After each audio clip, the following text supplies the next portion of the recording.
The unanimous one. Item 6, Simeon Street. Moved, Councillor Field, seconded Councillor Coker. Haven't even got to it yet. Staff. Here we go, right? So, a brief introduction to Simeon Street. It's another key cycleway project within our Transport Choices program. It provides another connections between two major cycleways. I'll hand over to Sam. Consultation. 66% are in full support that this proposal will improve safety for cycling. Key themes include support that the bidirectional cycleway will address existing safety concerns, as well as the crossings on Milton and Coronation. There was concern around loss of parking, along with concern on route selection, and specific concern for drop-off and pick-up for car parks at the school end. There were a lot of requests for more traffic calming, pedestrian crossings, and an extension of the cycleway. A number of changes were made as a result of consultation on this one. So there were 2 additional pedestrian crossings added near the school, and that came as well after a site meeting with the school and some residents. 6 parking spaces were added reinstated adjacent to Simeon Park, with P3 timed parking for the school. So we met with the school, tried to understand their concerns, and we think that a solution has been reached there.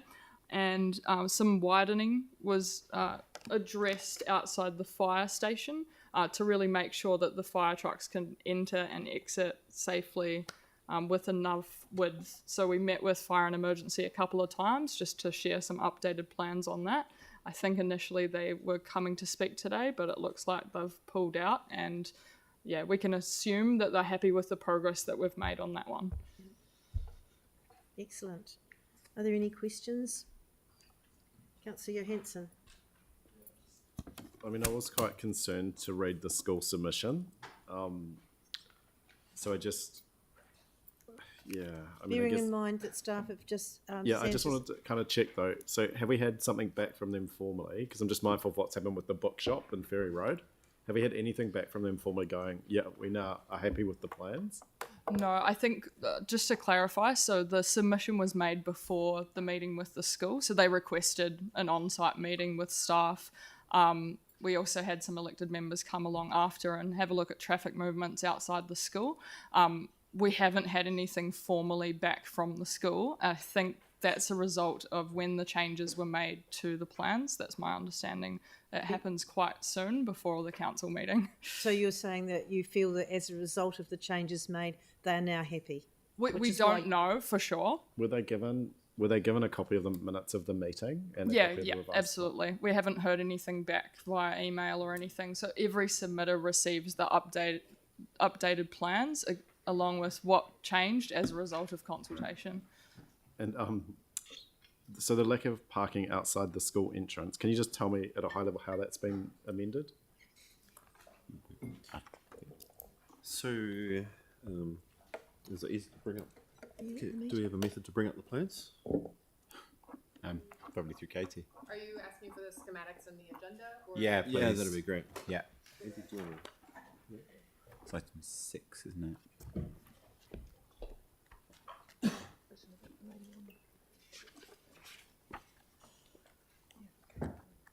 So it's actually divided over those two plans. You can see it indents, and then that goes along by the side of the park, and then comes back out again. So we've realigned that to allow for parking to take place along adjacent to the park, which is adjacent to the entrance to the school.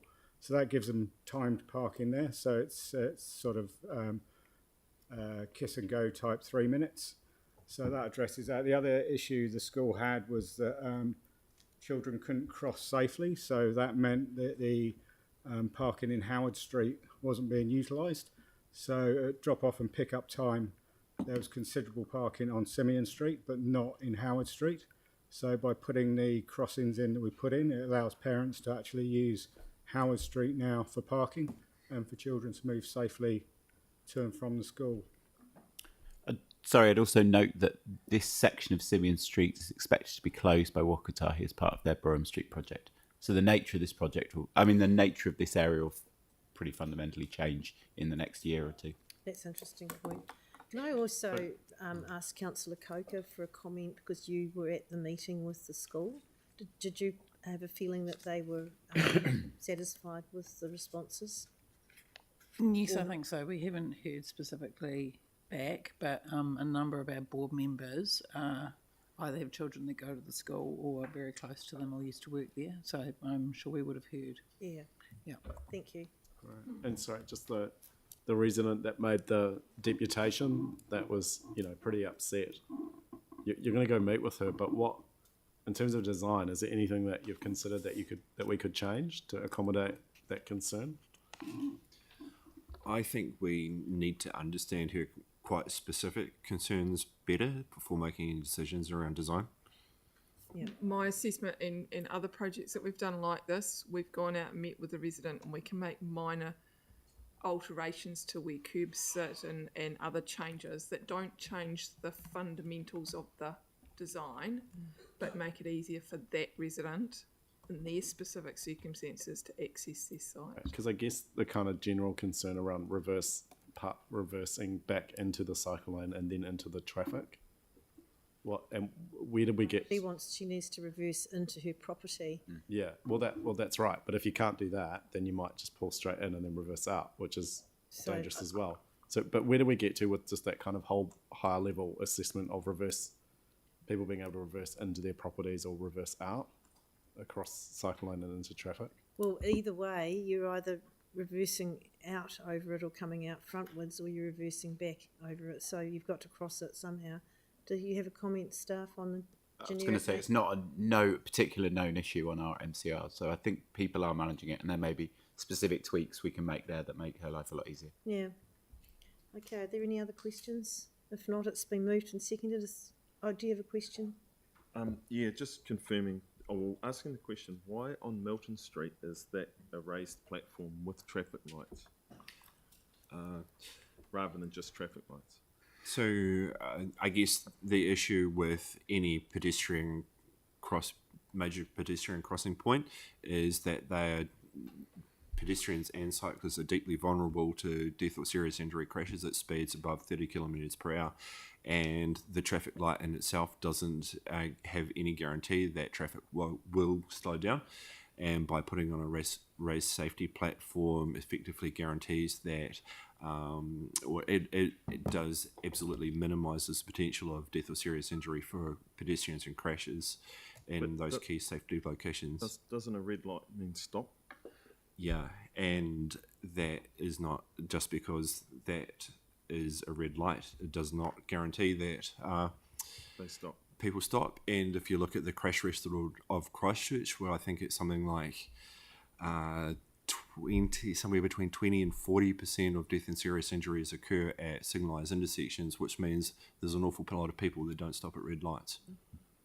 If you don't see the red light, you also won't see the raised platform, so you'll still be doing your 55 or 60 when you plough into. Yeah, I mean, what we can say is that these treatments, there's national and international evidence that show that they're absolutely effective at reducing the potential of death and serious injury crashes. Thank you. All right, there's no more questions. Is there any debate? Do you have I was just trying to understand, like why isn't this a Sharrow? And it seems quite similar to Smith Street. So I'm just wondering why this one has a different treatment, yep. And especially based on the submitters that we heard from, yep. who kind of said slow the traffic down. Yeah. And So this again has there's linkages to the transport choices design parameters. So, and bear in mind the parameter that we're talking about is designing for children and vulnerable people.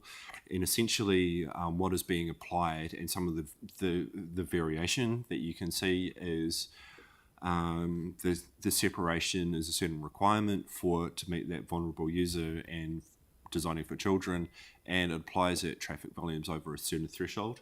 and that's why there's been a fixation for cycle projects with relatively higher traffic volumes, such as this one, to have those. Smith Street, as an example, is actually within the walking category of the program, and that's why that requirement hasn't been so applied so strictly within those parameters. That's by and large, and I guess you could argue the same thing around Richmond, and so there's quite a lot of discussion around that, but by and large the reason is that that traffic volumes are lower and through that Richmond area, and it's partly due to the route selection which has allowed that to be a greenway type solution. So what's the traffic volume on Simeon Street? About 3,000 vehicles a day. And what is it on Smith Street? Do we know? Oh, I don't know. But like I said, Smith Street is into the walking category. Which the intent of the two projects is different. So the apples and pears. So are there any other questions? So we have move into debate. That's Councillor Coker would like to lead off, and Councillor Fields. I'm really excited about this. Our community board is fully in support of this project, and I'm also pleased with all the changes that we've made with staff, talking to the community directly. I think the people really appreciated being able to talk directly and to be able to see what the issues were and why things are difficult to change sometimes. But those crossing points outside Annington School are brilliant, so thank you for that. But the great thing about this project is it joins two MCRs together. We're really lucky in our part of the city to have lots of great cycling infrastructure. It's completely separated.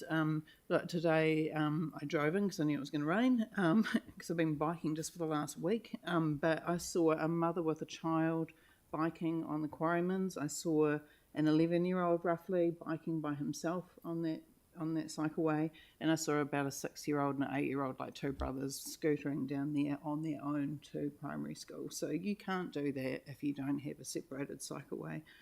The other thing is that there'll be lots of kids coming to Addington School across Brougham Street. As we know, there was lights on Brougham Street to allow people to walk across. It's incredibly dangerous, and people do drive through red lights that are aimed at pedestrians. So I'm really happy with that crossing that's at Milton. The raised platform is great. It will slow the cars down. People will learn to understand that very quickly, and slowing cars for safety, and also allowing pedestrians just to walk. I've had parents talk to me about, they want their kids to go over to park in some field to play, and they can't get across the road. So it's just brilliant, and it also fixes some other problems as well, like some yellow lines that people have been bugging me about for years, and like the Howard Street corner, and hopefully we can get some trees in there, which a local resident has also been talking about for a long time. So there's just so many wins with us. I'm really, really pleased to support it. Thank you, Councillor Fields. I'm also very pleased to support it and agree with everything Councillor Coker said. I think that I really am thankful that staff have brought this before us. I think it shows an exquisite understanding of the needs of those neighbourhoods in South Christchurch. As a bit of connectivity, it links up two major cycleways. It links into the two routes that are really well used by cyclists. So it just seems a really natural, and pedestrians, and it just seems like a really natural fit. So I think it's brilliant, and like my comments on the Richmond Greenway, it's utilising streets that are quiet but actually are cleverly connect different neighbourhoods within Christchurch, and I would like to see a lot more of this kind of thinking happening. So very happy to support. Excellent. On that note, Councillor Peters. Thank you. Pleased to support this for the community board and fellow councillors. Really impressed to see the zebra crossings in there for the school. I've been led to believe that zebra crossings had long since gone out of fashion and couldn't be used anymore, but I'm pleased to see them.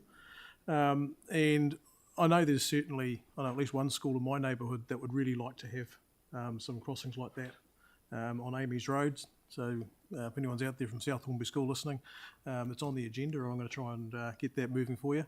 But happy to support this for the community to get this done. Excellent. I've taken 3 speakers in support. I don't really need to take. Are you in support or opposed? I think we're fairly there, Yanni. So, is there anyone who wants to speak in opposition? If not, I'll put.